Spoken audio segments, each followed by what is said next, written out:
और अब शुरुआत करेंगे वर्ल्ड वॉर की, बात करेंगे डील की और बात करेंगे उस हर चाल की जो इस वक्त अंदर खाने चली जा रही है। बिसात बिछाई जा चुकी है और तैयारी है कि कैसे डील के नाम पर सारी कहानी पलटी जाए। लेकिन सबसे पहले नजर डाल लेते हैं आज की 4 बड़ी खबरों पर जिस पर विश्लेषण करते हुए नजर आएंगे। सबसे पहले हम वर्ल्ड वॉर में बात करेंगे। डील फाइनल लेकिन हॉर्मूज नहीं खुलेगा, यह हम नहीं कह रहे, यह वो कदम बता रहा है जो युद्ध के दौरान ईरान ने उठाया।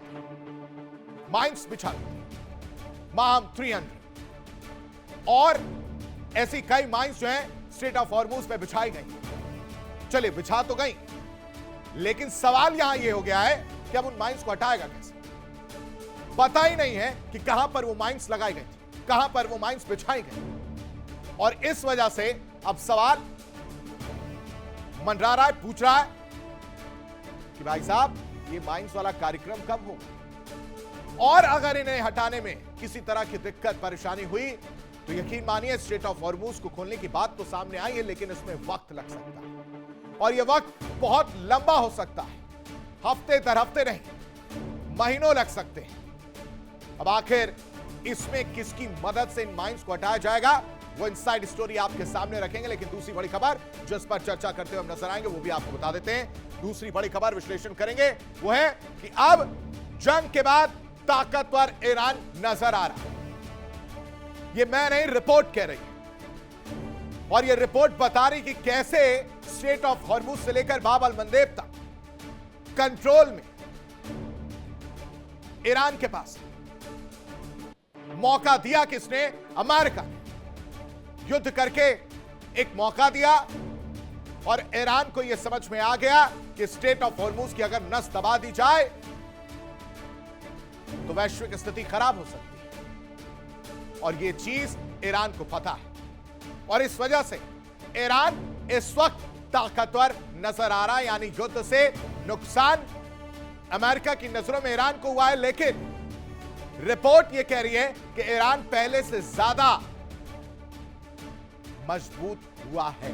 कैसे वो आपके सामने रखेंगे। लेकिन तीसरी बड़ी खबर जिस पर चर्चा और विश्लेषण करते हुए हम नजर आएंगे वो है कि G7 में ट्रंप की दहाड़ देखने को मिली है। दोस्ती में दरार आई है। दोस्ती में दरार से आप समझ चुके हैं। डोनाल्ड ट्रंप ने एक बार फिर से दोहराया और एक बार फिर से कहा है, वो भी कहां पर? G7। कह रहे हैं कि अगर मैं नहीं होता तो इजराइल नहीं होता और इजराइल को नहीं पता है, उसमें यह क्षमता नहीं है डिसीजन मेकिंग पर सवाल उठाते। ये वही डोनाल्ड ट्रंप है जो इजराइल की तारीफ करते नहीं थक रहे थे। ये वही डोनाल्ड ट्रंप है जो इजराइल के साथ मिलकर ईरान पर हमला कर चुके थे और अब ये वही डोनाल्ड ट्रंप है जो इन सब बातों से पलटी मार गए और कह रहे हैं कि ये नहीं होते तो इजराइल नहीं होता। नेतन्याहू को बचाने का काम इन्होंने किया। अब इस तरह के बयान G7 जैसे वैश्विक मंच पर क्यों दिया गया इसका विश्लेषण करेंगे। लेकिन चौथी बड़ी खबर जिस पर चर्चा करते हुए हम नजर आएंगे वो भी आपके सामने रख देते हैं वो है कि अंतिम समय में समझौता अटकेगा। यह दावा किया जा रहा है, यह विश्लेषण किया जा रहा है दर्शकों और कहा जा रहा है क्योंकि इजराइल चुप बैठने वालों में से नहीं। इजराइल डे 1 से लगातार दक्षिणी लेबनान पर हमले कर रहा है और फिर से एक कहानी और एक खबर सामने आई जिसमें लेबनान पर हमला किया गया और 4 लोगों की मौत की खबर सामने आई। अब आप खुद सोचिए, एक तरफ डील की बात हो रही है, एक तरफ डील पर डिजिटल साइन की कहानी कही जा रही है, जेनेवा में तैयारी की जा रही है, 19 तारीख का वेट किया जा रहा है और दूसरी तरफ नेतन्याहू हमले कर रहे हैं। और अगर लेबनान पर हमले जारी रहे तो वो 14 पॉइंट्स याद करिए जिसमें लेबनान को लेकर ईरान ने साफ कहा था कि हमले वहां पर भी रुकने चाहिए, लेकिन हमले तो नहीं रुक रहे। और अगर हमले नहीं रुक रहे हैं तो क्या यह डील पास होती हुई नजर आएगी?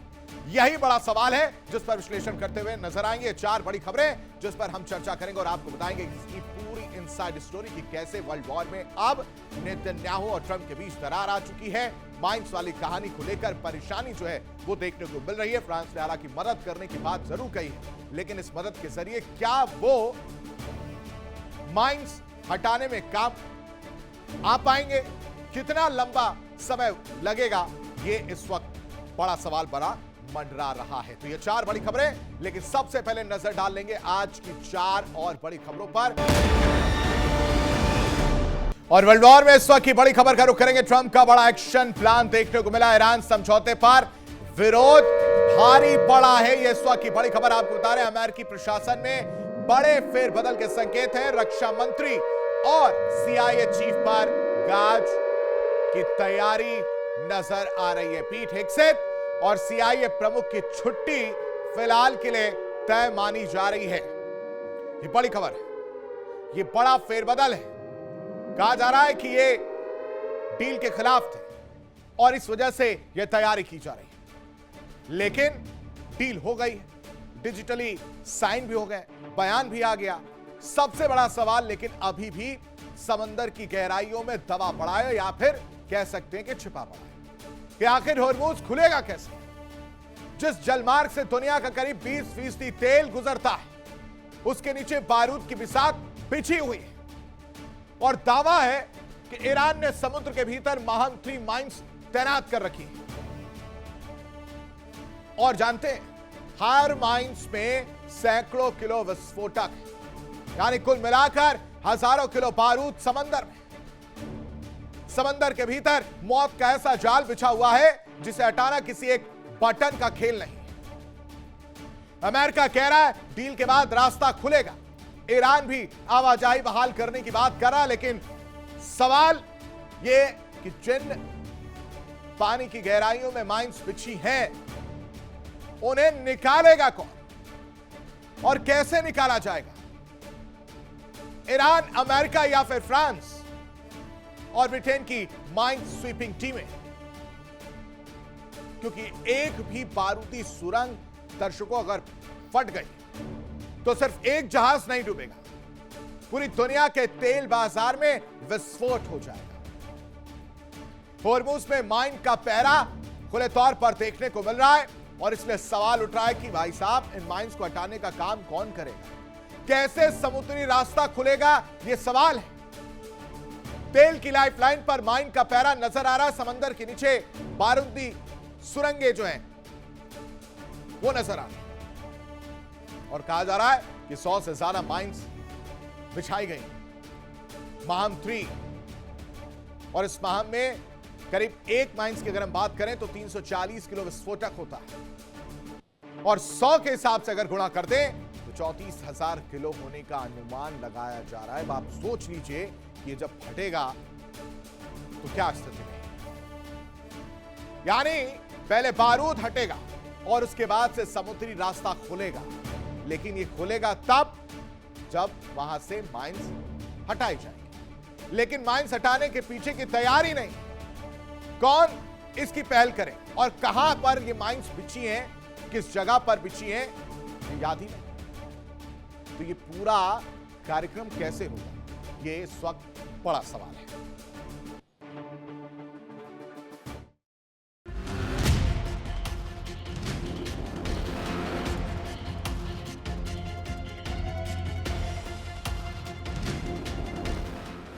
कागज पर शांति, समंदर में बारूद, कैसे खुलेगा हॉर्मूज? डील हो गई, डिजिटल साइन भी हो गए, लेकिन सबसे बड़ा सवाल अभी भी समंदर की गहराई में दफन है। सवाल यह है कि क्या हॉर्मूज सिर्फ एक राजनीतिक समझौते से खुल जाएगा या फिर दुनिया को अभी भी बारूद के उस जाल से गुजरना पड़ेगा जिसे ईरान ने समंदर के नीचे बिछा रखा है। 34 किलोमीटर चौड़ा हॉर्मूज दुनिया की तेल सप्लाई की लाइफलाइन, जहां से गुजरता है वैश्विक तेल और गैस का करीब 20% कारोबार।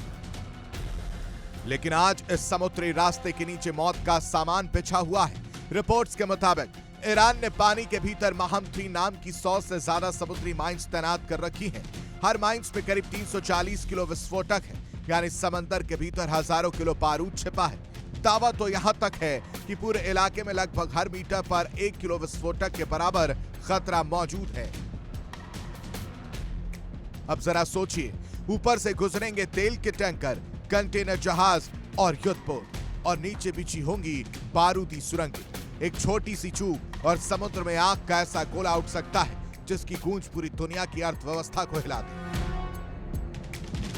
यही वजह है कि डील के बावजूद होर्मुज का रास्ता तुरंत नहीं खुल सकता।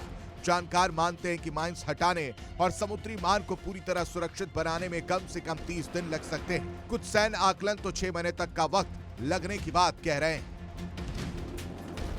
कुछ सैन्य आकलन तो ये भी कहते हैं कि अगर माइंस बड़े इलाके में बिछाई गई तो सफाई अभियान 6 महीने तक भी खिंच सकता है। यानी डील पर साइन होते ही जहाजों की आवाजाही सामान्य नहीं होगी। पहले समुद्र के नीचे छिपे बारूद को निकालना होगा, तभी दुनिया की तेल सप्लाई की नस फिर से सामान्य तरीके से धड़क पाएगी। सबसे बड़ा सवाल यह भी है कि जिन माइंस को ईरान ने बिछाया, क्या उन्हें हटाना उसके लिए भी आसान होगा? क्योंकि समुद्र की गहराई में बिछाई गई हर बारूदी सुरंग सिर्फ विस्फोटक नहीं बल्कि एक रणनीतिक पहेली भी है। ईरान ने अभी तक यह नहीं बताया कि माइंस हटाने का ऑपरेशन कैसे चलाया जाएगा। माना जा रहा है कि इस काम में फ्रांस और ब्रिटेन जैसे देशों की मदद ली जा सकती है। फ्रांस पहले ही संकेत दे चुका है कि समझौते के बाद वो होर्मुज को साफ करने में अहम भूमिका निभाने के लिए तैयार है। इसलिए अब दुनिया की नजरें सिर्फ वॉशिंगटन और तेहरान पर नहीं बल्कि होर्मुज की उन लहरों पर टिकी हैं जिनके नीचे बारूद सो रहा है। डील हो गई, लेकिन असली जंग अभी बाकी है, क्योंकि कागज पर समझौता तो हो सकता है, समंदर के नीचे पीछे बारूद पर नहीं। Bureau report, India daily 24/7।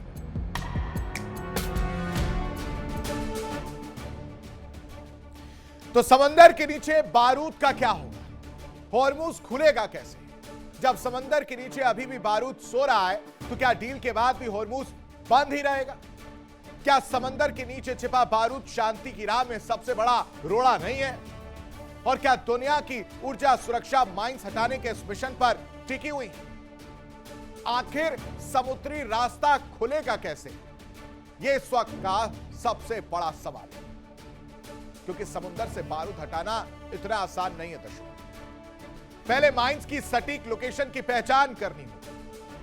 Under water drone और माइन स्वीपर जहाजों की तैनाती की जाएगी। नियंत्रित विस्फोट कर माइंस को निष्क्रिय किया जाएगा और सुरक्षा जांच के बाद ही जहाजों की आवाजाही फिर से शुरू होगी। यानी ये बहुत लंबा प्रोसेस रहने वाला है, ये चुटकियों में नहीं होगा, वक्त लगेगा।